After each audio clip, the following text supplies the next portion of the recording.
I found out I was pregnant December 23rd and told him Christmas morning. There is perhaps no moment more singularly thrilling and terrifying than the second a parent finds out they're having a child. We knew we'd been trying, but it was still, she surprised me on Christmas morning. Their baby was maybe the size of a pea, but like most mums and dads, Karina Lloyd and Jason Dean couldn't help but imagine all their second-born might grow up to be. Couldn't help but worry either. I was scared. I had told him very early in the pregnancy that I felt in my heart that I think there might be something wrong. And maybe that came from being so sick, which was different from my first pregnancy. I think I tried telling myself early on that there probably was something wrong so that I could maybe deal with it better. It doesn't change how you deal with it. At week 16, not even halfway through their pregnancy, doctors discovered their baby had an extra 18th chromosome in every cell in his body, meaning his brain wasn't sending proper signals to his lungs. He might not make it to birth, let alone past it. After we kind of got the actual diagnosis and we knew what the outcome would be, I remember we had some tough times and some long conversations and some, it crumbled us for days, I remember. There was one kick that woke me up in the middle of the night, and I was elated when I woke up. I was like, oh my goodness, you woke me up, and I thought, uh-oh, what if this is the last one? Our biggest concern, was he gonna suffer if he was born alive? And when that was taken away, he was our son, and it was his journey. He needed to carry out his life's journey, and we wanted to know what that was gonna look like. It's not that he was going to be born and could grow up and everything could turn out right. They were basically, his condition affected every cell in his body, and there is no way to fix something like that. So the hope becomes, I just hope I get to see him for a few minutes. Yeah, you start to realize that now your best case scenario is something like that.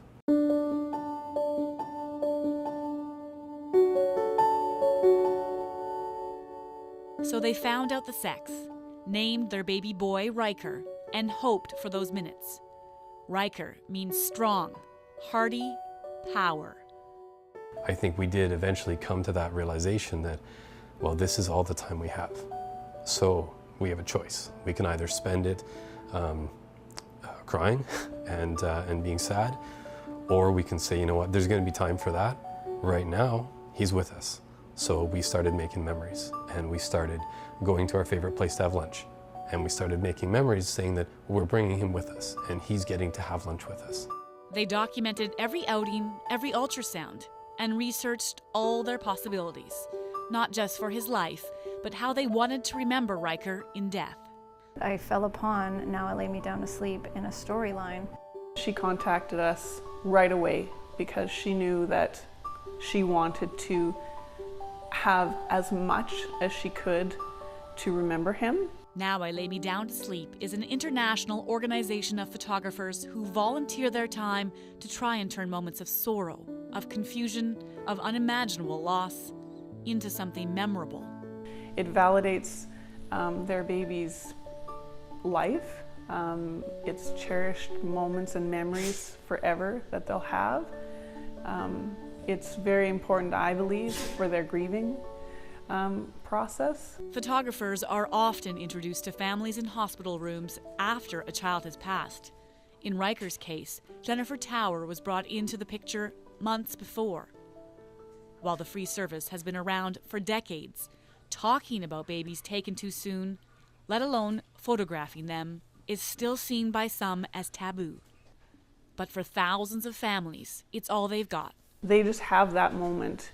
You know, that moment is so fast. By the time they have the baby and leave the hospital, they can't go back and get an image. They can't go back and get those memories. We felt all along like no matter what, when we had to make decisions or when people told us odds of something, we both felt, you know, he had a very strong spirit, and we're like, if they tell him that he's not going to be born alive, well, he's going to prove them wrong.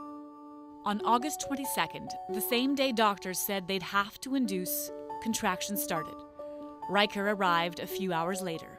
We did have a lot of concerns, being that our first son, it was a very long, difficult delivery, that if that was the case, they'd said in Riker's condition that it might be difficult for him to be born alive. He might not make it through a long, tough delivery. So the short delivery was the blessing? So the short delivery may have been a blessing. He was literally perfect, like, wow, this is perfect little being, and other than perfection, he was alive. We met him and he was alive, and that was the biggest blessing we could have asked for. He was breathing, he was crying his sweet little cry, and that was perfection. Jennifer was there for all of it, taking hundreds of photos. For Riker's family, they didn't want me to leave, and they just asked me to keep photographing. Many already line their shelves and walls. These are the ones Riker's parents are ready to share. This is our house, this is our home, and this is where he belongs, and to not have a picture up of him would be too heartbreaking. But there are many more they keep for their own private moments, like the image of Riker opening his eyes and looking straight up at his dad. One of my biggest worries was him not being born alive, because I would feel like I would never get that chance. She can feel him kick, she can feel all these things. And so to have, like you said, even if it was minutes, to have just that experience meant the absolute world to me. I got to bond with him the whole time he was in utero, and all I wanted was that for them to bond, and he never looked into my eyes like that, and he never cried on me like that. He did it with him though, and I feel like that was his gift to his daddy. Riker gave them 42 precious minutes. Then he was gone. It went by so fast. When I was holding him when he passed, and we had brought family and friends in to meet him, and I knew in that moment that he had gone. Mom and Dad held him for hours after that. As far as we were concerned, he's our son and he was sleeping. And we have a lot of photos that even after he had passed, but he still is perfect to us. Pride in their voice and a reassuring glance to their left to gaze at their boys, their family of 4.